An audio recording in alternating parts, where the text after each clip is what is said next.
Hai, salam sejahtera Pemain Ke-12. Saya Amin Fuad. Hari ini saya ada satu lagi guest. As you can see on my screen, my guest Michelle Lee. If you don't know Hi. her, I think she works for Astro SuperSport, right? Am I right? Yes. So my name is Michelle Lee. I am a Premier League presenter in Malaysia. So I predominantly present Premier League matches and also do a lot of football things. Very nice. I'm the first female Premier League presenter in Malaysia.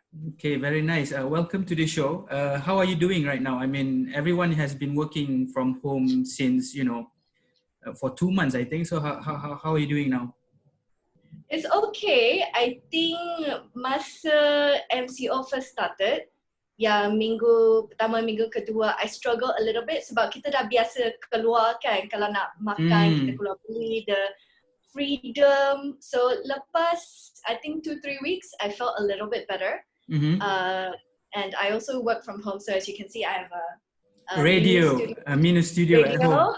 Mini studio kat rumah, and it's a lot harder than working kat studio. And people don't think about it sebab kalau you on air dari rumah, the mic will pick up audio yang sensitif.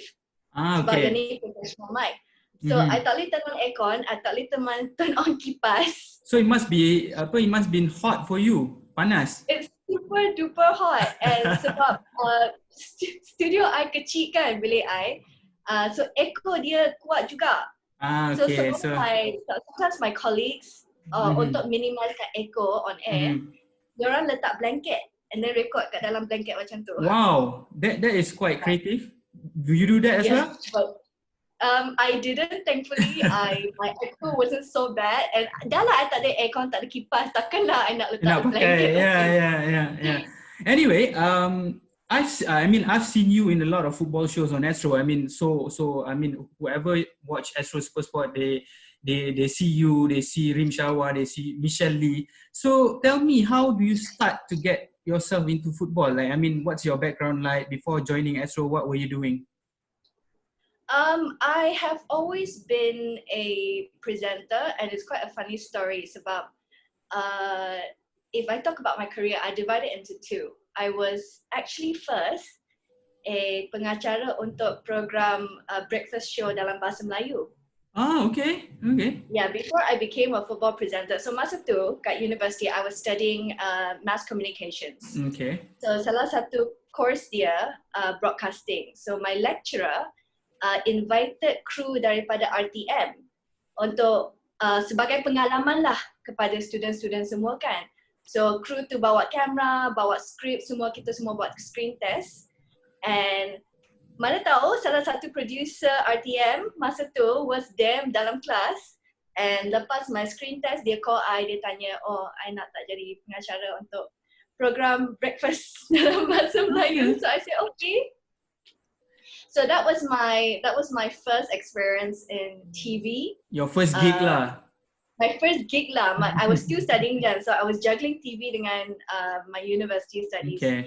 Then how I got involved in football industry in particular.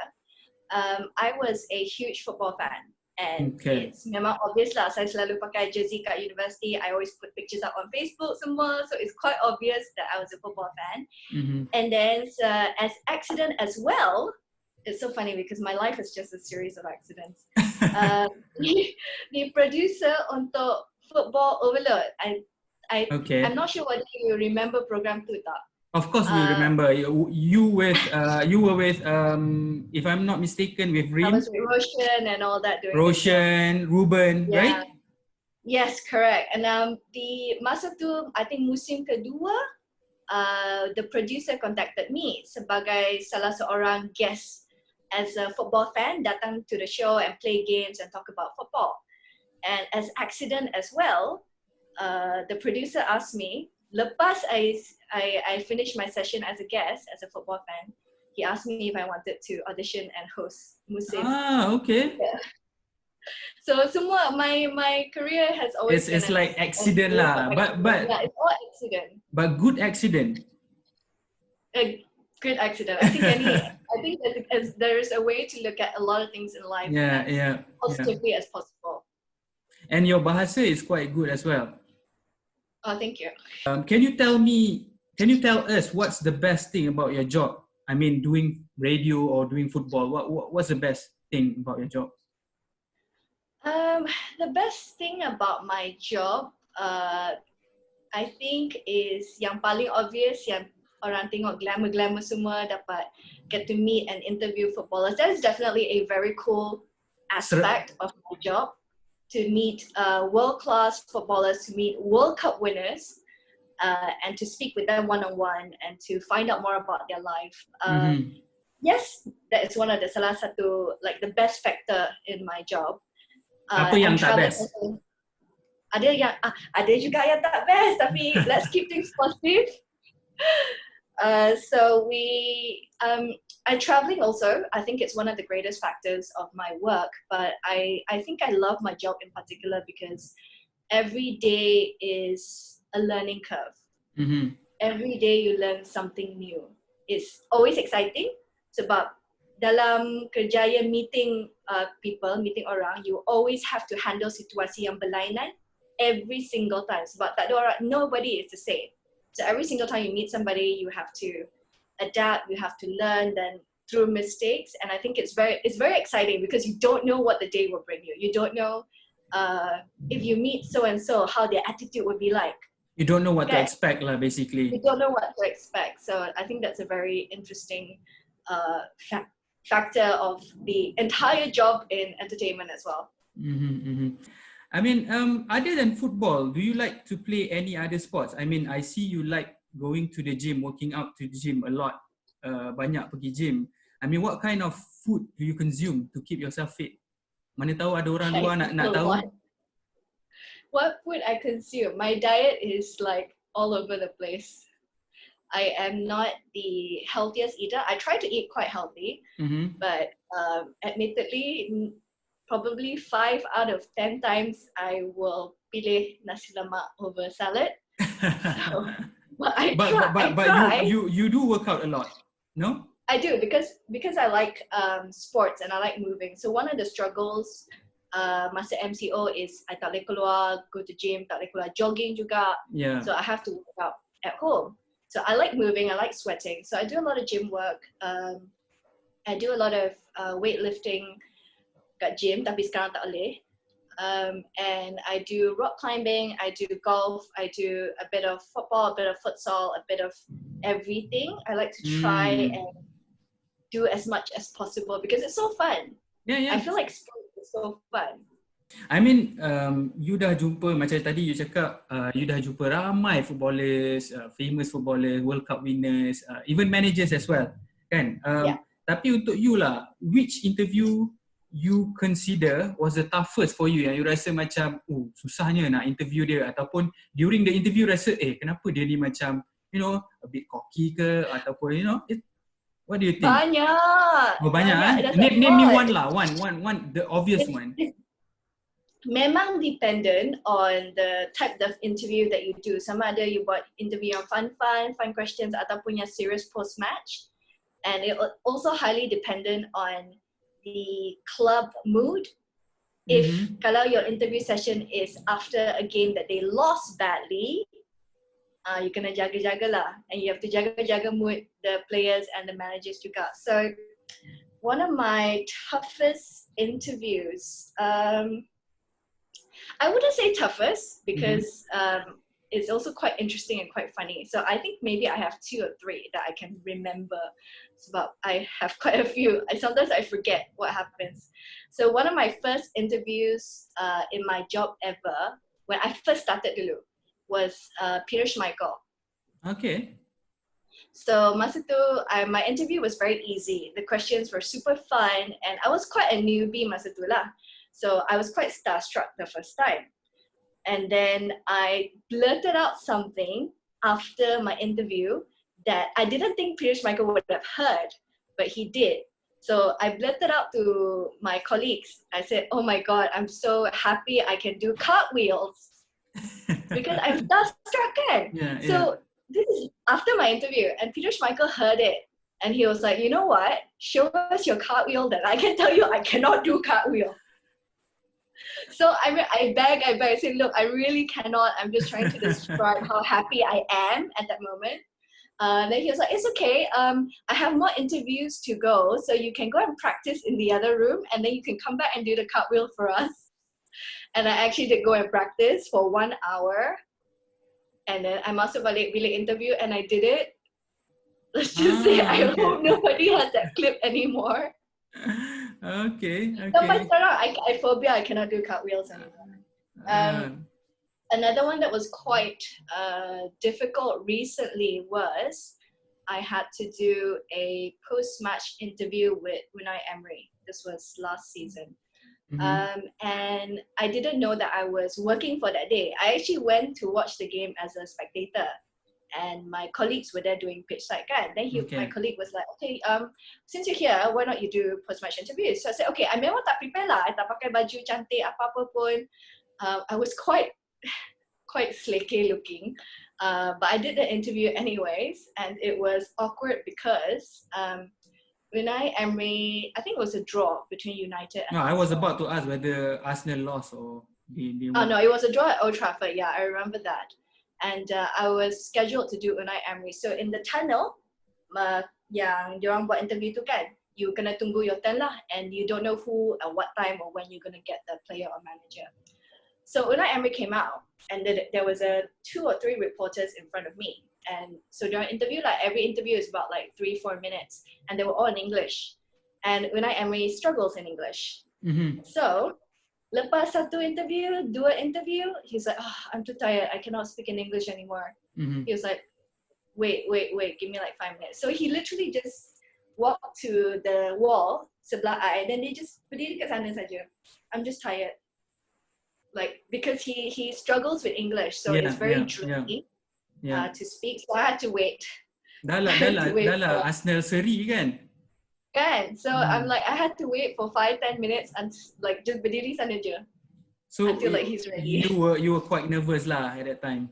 I was quite nervous at that time, yes, because like, okay, and then at the same time you want to bring the interview on air as fast as possible. So everyone rushing you juga, like kenapa the clip tak masuk lagi. So it's like have to juggle so many things. And the internet in the post-match tunnel is horrible. So a combination of things happen lah. Yeah, so I not communicate with my colleagues as well. I said, look, when I want to take a break, we are going to do the interview in like 5 to 10 minutes. And diorang tak dapat message tu, then diorang panic, I pun panic, so it was just like, okay. Okay, interesting. What's the best football show you have done? I mean, you've hosted before, the most fun, and why? I think football below is the most fun because it's not serious, it's all games, and you meet a lot of people, and you see a different side to footballers. So it's not just serious analysis, you get to learn about their life, and you see you see their personality. So that's probably the most fun football show I've ever hosted. I also love doing travel shows. So I've done a few travel shows, and I did one for an airline, a local airline, where we went around Malaysia for 10 days. And we did different things. We did snorkeling, we did paragliding, and very fun, super fun. Okay. You support Man United, right? You support Man United for apa? Mana? Tengok sikit ada. So do you think Ole is the right man to lead United to glory in the future, or do you think that you 50-50 ke? What do you think about him personally? I think only time will tell. Whether he's the right man for the future is harder to say. He's the right man for now. You think so? I would say that. I think he's the right man for now. Based on what we've seen in this season, at least the past 5 weeks before it was suspended, we saw some amount of progression. And a few things that point to his appointment sort of working out. I think people talk a lot about clearing the dead wood in the squad, which he has managed to do so. And pretty much all of his signings, if I'm not mistaken, have flourished quite well. So I can't, not the top of my head, I can't think of a signing that that he signed that is doing very badly at the minute? No, I don't. No, I don't think so. Not So, at the moment. I think that's why I say for now, I do think he's the right man. Whether he's the right man for the next level, is a question much harder to answer, because he is also developing as a manager. He always said that he's given this job, this is his dream job. It's a huge step up from him. He always said that. So he always said as well, he's also learning on the job, and it's a matter of whether he can learn quick enough to bring Manchester United to the next level, which is obviously fighting for the title. Mm-hmm. So I think only time will tell. But at the minute, I'm liking the positive impact he has so far. Yeah. But berapa lama you nak bagi dia? You think so? Setahun? 2 tahun? I think let's have a look what happens end of this season. I think end of this season, kalau we are, I don't know. I mean, the dream would be Champions League spots, but I think if we can still maintain like maybe top 6 good, I think it's still time to give him maybe another season. Mm-hmm. And then we'll see from there. I think that next season we'll be able to really tell whether he has a future or not. It's about last season was half not permanent, half permanent kan. Then this season was the first season he was fully in charge, where he get the pre-season training with the team and things like that. So give it another pre-season, see what happens at the start of next season. And then I think we get a better idea of where he stands. Then only you can decide whether you want Ole to stay or not.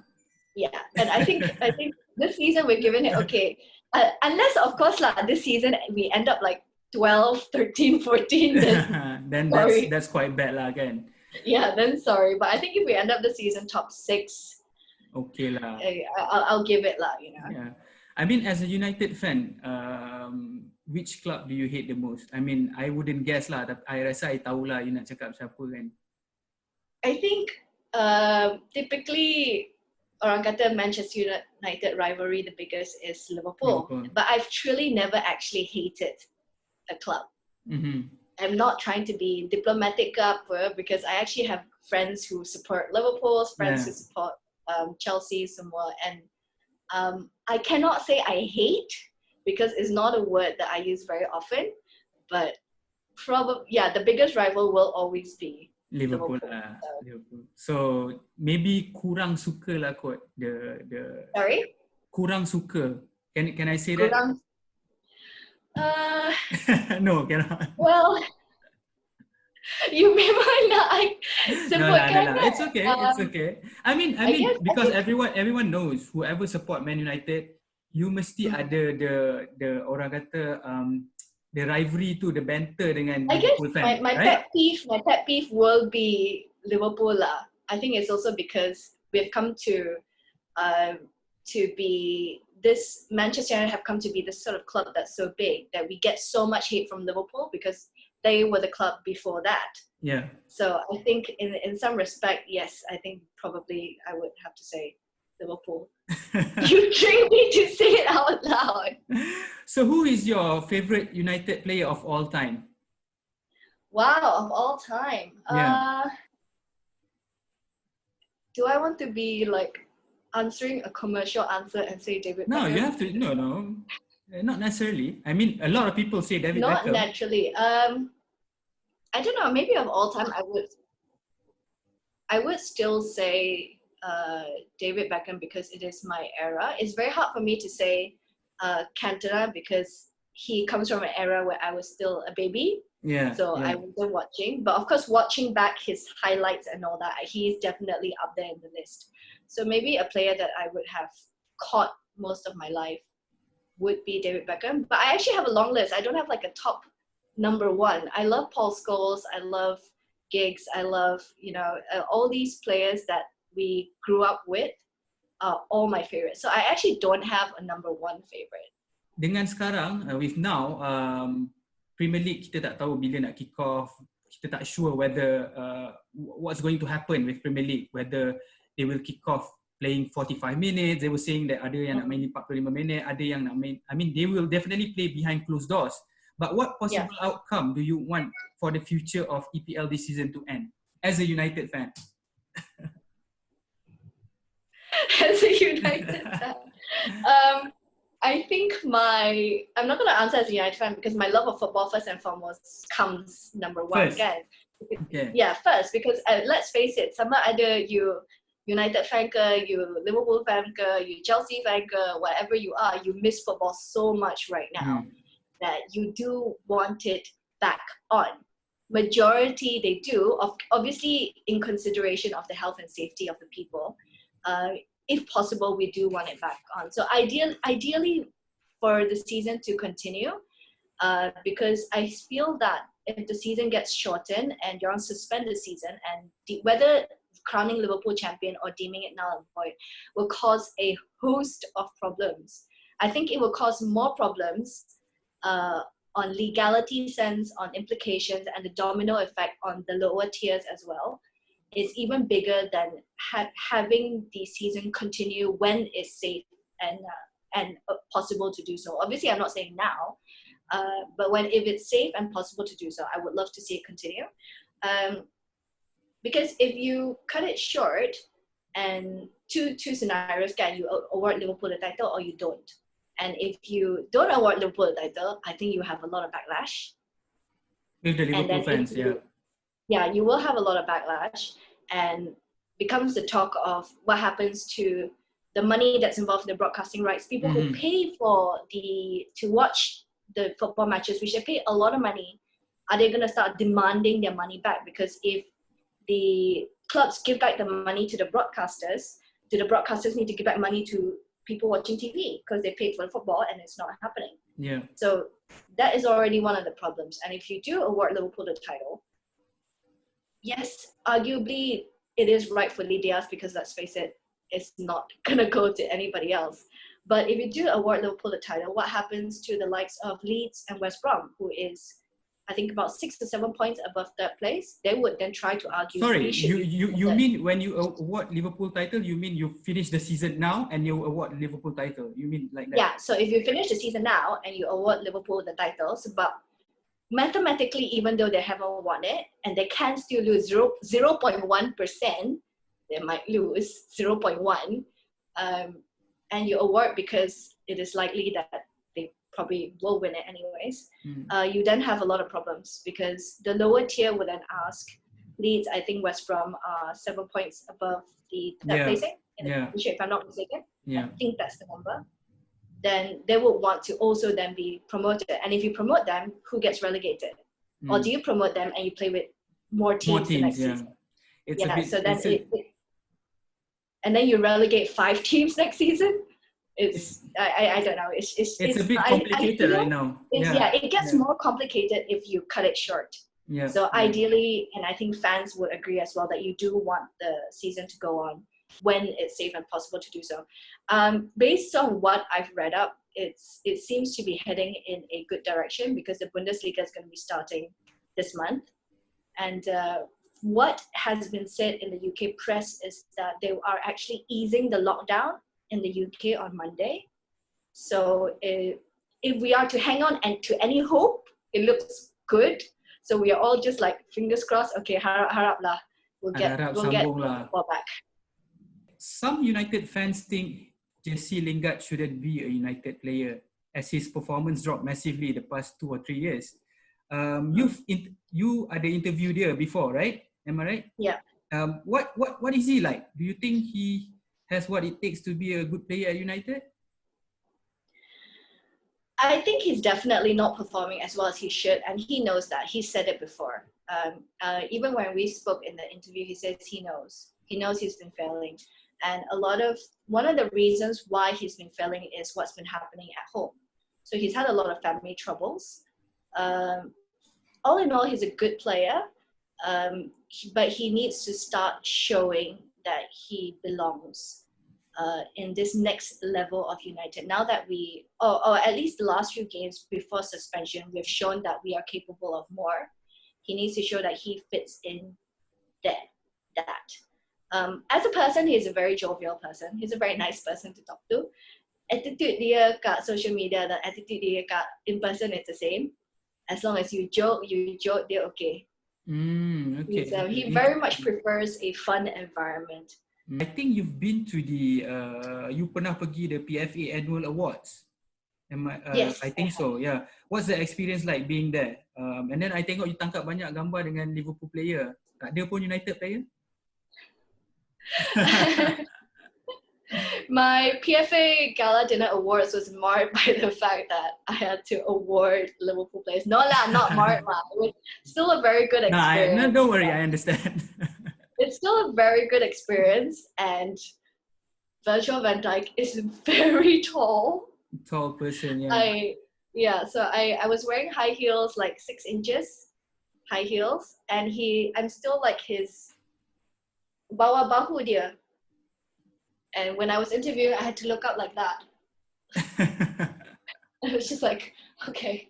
No, it was a good, very good experience. So we did a couple of interviews. We enjoyed the award dinner. During the award dinner, we didn't have to do anything. So we just sit, and we had some of our friends there as well who work in the industry.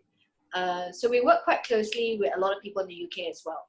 So we got to connect with them. We catch up and have dinner and bump into a few more people. I think I bumped into Tony Adams, Jack Grealish, a few more players as well. So overall, it was very nice. It's an experience that not a lot of people get to enjoy. So I really, really cherished that night. We had an after party as well, which I think were the pictures that weren't put up. That was a whole other night altogether. But no, it was definitely very fun. It was very cold though. Oh, of course. UK has always been cold all year. Super sejuk. Because we had to film time lapse kan kat Tower Bridge, just to show the sunset. Yeah. Number one, UK has no sunset. It's always cloudy. It's always raining, cloudy, gloomy. Yeah. So when you film time lapse, you have to wait there for like half an hour, 1 hour. So you're not under the shade. So you're just like there half an hour just standing there doing nothing. But no, it's a good experience overall. Okay, last kali lah, finally. You've been to a Japanese league game before, I saw. And J-League boleh dikatakan one of the best league in Asia. This is in your opinion lah. Our local league, Malaysia league, still lag behind compared to J-League. Let's be honest lah. What do you think our league ni kena improve in order to sampai tahap J-League, atau apa yang you rasa macam to get more support to support the local league? How do you get fans to come to stadium in your opinion? I think first of all, to get fans to come to stadiums, your level of performance must be top. Improve, yeah. Because if fans pay to come and watch, they want to watch quality football. So I think a lot of it stems from even from grassroots and through academy, and that's how you slowly establish not only the quality football that you play, but also the discipline. I think it's only as recently as within the last 10 years that clubs started implementing proper diets for teams. I don't recall during my childhood that there was such a thing. I mean, we've seen a lot of players not caring about their own diet. I think we're still very far away, because you gotta think Malaysian football is still a fairly young industry in comparison to a lot of elite football countries. So there are a lot of factors to it. First of all, the quality of performance, the discipline that comes with it, your academy, your grassroots, backing as well. I think financial backing is another thing. Just in general, the whole way Malaysia football is run definitely requires improvement. Let's face it, we're not perfect. We're not perfect at all, and I think it's a progress. But I'm quite happy to see that within the last 4 or 5 years, there has been improvements in Malaysian football, and there is some amount of attraction to Malaysian football as well. I don't know, what's your opinion, whether you feel that Malaysian football has gotten better?